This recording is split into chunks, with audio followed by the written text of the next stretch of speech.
If you're watching this channel, it's because you don't enjoy watching the world squander what Christendom built, but you want to do your part. And chances are you've heard me mention a great means by doing just that. Email made by and for Catholics. Check out fidei.email. That's FIDEI.email. Built for Catholic individuals, families, organizations, and groups. They're private, secure, and of course, they're Catholic. And they're offering 2 months off on your first year for an annual subscription if you enter the coupon code Return2Tradition without spaces. That's the name of this channel, without spaces, at checkout. I've reported recently to you that the attacks on the traditional Mass are actually ramping up again. And this has become more obvious with the rising number of new dioceses implementing Traditionis Custodes or closing down traditional parishes for just no real good reason. And, of course, the FSSP in France suddenly finding themselves being kicked out of diocese after diocese for, again, no very good reason. And so I had wondered if this had been part of a coordination. And now we might have a hint of that. The Vatican is holding a meeting for priests on what they're calling liturgical formation. They are fully convinced that the problems in the liturgy in the church are because of a bad formation of priests and because the laity have not been properly taught how to, one, behave at the Mass, but two, we have not been taught to properly appreciate the committee-made new Mass, because it was made in a committee chaired by a stonecutter with a bunch of Protestants. Quite literally, that's how it was made. If you don't believe me, go read a liturgical history book on how the new Mass was made. It's really breathtaking when you read where this thing came from. But they're convinced that what this is an issue of formation. But this meeting is also the beginning of the next phase of Traditionis Custodes' implementation. In the letter accompanying Traditionis Custodes, a letter from Francis to the bishops, which I published the day after Traditionis Custodes was published, that letter explicitly says that Catholics, quote, dedicated to the traditional Mass, are to be guided back into the Novus Ordo, as if we were in partial communion with the Church, because we were dedicated to the same Mass that developed organically from apostolic times. It's a breathtaking admission on their part. Here we now see what might very well be the beginnings of that phase of the implementation of Traditionis Custodes. I hope I'm wrong about this, but I suspect this is the beginning of that phase. So this meeting is to do two things, really. It's to double down on past failures, and of course, as I just said, to bring us back into the Novus Ordo, or phase of things. So our story comes from a Catholic news agency with this headline. Vatican Worship Dicastery's meeting to focus on proper liturgical formation and implementation. This meeting is an admission, actually, of their total failure. They've had a complete and absolute failure in replacing the traditional liturgy of the Church and of actually implementing their new Mass in a way that conforms with the basic sense of faith for any Catholic who actually has a properly formed sense of faith. In more plain language, we're all familiar with the sort of a dilemma many Catholics, traditionally minded Catholics have. Very pious Catholics who go to the ordinary form of the Mass, the Novus Ordo, the typical Mass you find in almost any parish on a Sunday. And they either want the Mass that they have access to most directly made more reverent, or they drive a distance to find a reverent Mass. But sometimes they don't have access to either, so they go to, if they're traveling or for some other reason. And so they just go to a nearby parish when they're out and about. And what happens? They step into a parish and the Mass is almost completely different than what they're used to, because of the innovations the priest has put up for his own version of the Mass. Many such cases is where we get the idea of clown masses from, and other just erroneous presentations of what is supposed to be a Catholic liturgy. They're chalking this up to a problem of formation, and they don't realize or are unwilling to admit that this is a much bigger problem. So, of course, they're wanting to address this, but also at the same time get ready to usher all of the rest of us back into the Novus Ordo. So, from the article, quote, "The Dicastery for Divine Worship and the Discipline of the Sacraments will, or in this case did, hold its annual plenary assembly this week from February 6th to 9th, meaning last week, at the Jesuit Curia in Rome. Worth noting that the Jesuits are hosting this. That's not a coincidence either. The intent is to delve into the theme of liturgical formation 60 years after the promulgation of the Apostolic Constitution Sacrosanctum Concilium, tracing the practical paths on the indications contained in Pope Francis's apostolic letter Desiderio Desideravi, published in June 2022, a press release from the dicastery stated. The 2022 letter addressed what the Holy Father called, quote, the liturgical formation of the people of God. Quoting from Desiderio Desideravi, the dicastery statement this week said the, quote, non-acceptance of the liturgical reform distracts us from the obligation of finding responses to questions regarding reform of the liturgy. How do we continue to let ourselves be amazed at what happens in the celebration under our very eyes? The statement said, quoting the Holy Father. We are in need of a serious and dynamic liturgical formation. The assembly will be composed of various working groups in order to address the, quote, liturgical formation from Sacrosanctum Concilium to Desiderio Desideravi, for ordained ministers as well as liturgical training courses for the people of God. It will also, quote, provide bishops with practical suggestions for developing pastoral projects in their dioceses with the aim of putting into practice the reflections of the papal document.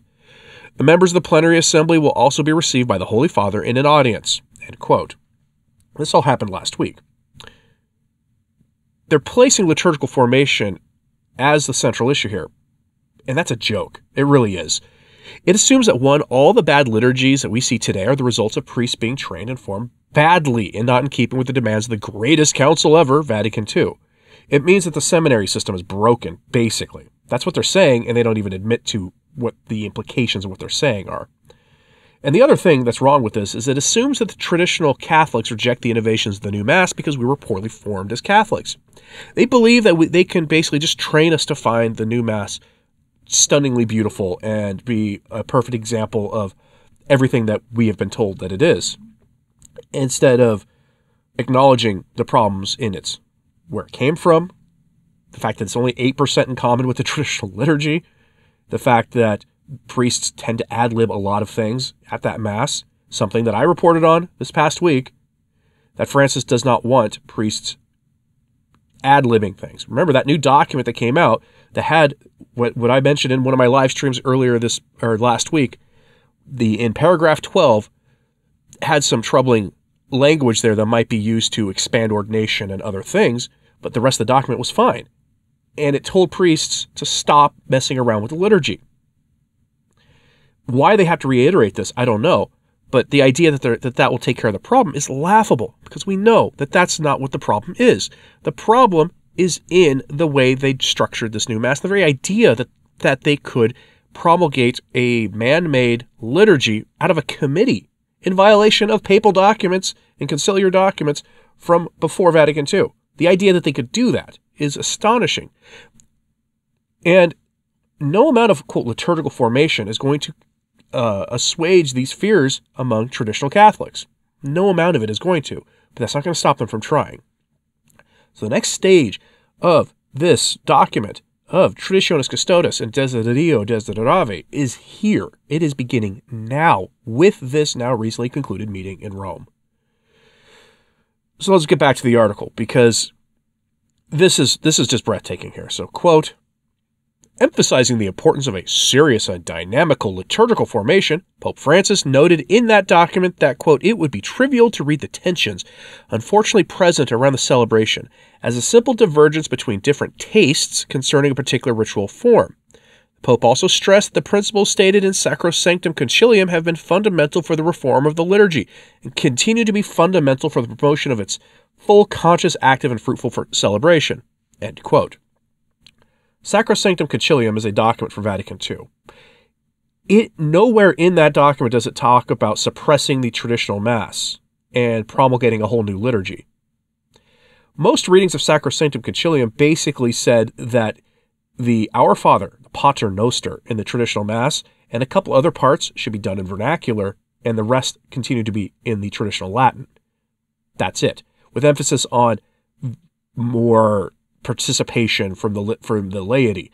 This would not be the laity doing the readings or any of the stuff we see at the Mass today, but more of the back and forth between the priest and the laity, which there already is in the 1962 liturgical book anyway, quite a bit of it. And it also conflates, at least the present thinking, conflates active participation with Catholics moving around a lot and speaking up a lot during Mass, when before the council, active participation was understood as the laity actively praying at Mass and not just being a bystander, uniting your prayers at the Mass to what's going on at the altar with the priest. That is active participation in the traditional sense of it. But here, we see Sacrosanctum Concilium, once again, being invoked as a justification for everything we've seen in the church, when in reality, if you read the document, it's not a justification for it. But again, Francis was part of the post-conciliar faction that was much more revolutionary in its thinking than the other factions were after the council. And he is implementing their vision of the liturgical reform. What the limits of that are is anybody's guess. There have long been rumors that they're going to adjust the Mass again. We'll see what that looks like. Now, Dr. Peter Kwasniewski had this pithy response to this article that he posted on his Facebook when he shared this. He said, quote, "When 60 years and more after you started recavating the liturgy, you were still wringing your hands wondering what went wrong and how to do it better. You should just throw in the towel and find out why the trads are flourishing in spite of every attempt to bury them." End mostly quote. Unfortunately, they're unwilling to do that. Because remember what Cardinal Roche and Francis have told us. Cardinal Roche is the prefect of the dicastery responsible for smashing the traditional liturgy, basically. And he has told us flat out that the new Mass represents the theology of the Church, and that the traditional Mass does not and is not compatible with the theology of the Church, with how the Church sees itself in the world, how the Church views its mission. The traditional Mass, the Mass that was developed organically from apostolic times, any honest scholar will tell you, you can find the Roman canon and a few other things from the traditional Mass all the way back to apostolic times, and then it had developed organically from there. That Mass was good enough for 1900 years, but apparently not anymore. That's an admission, a stunning one, from the same people who talk about the synodal church and talk about a new church. Maybe we should start taking them at their word when they talk about such things using such language. Let me know what you think of this in the comments, please. Hit like and subscribe if you haven't. It does help. So does sharing this on social media. That helps a lot too. And as always, pray for the church. I'm Anthony Stine. Ave Maria.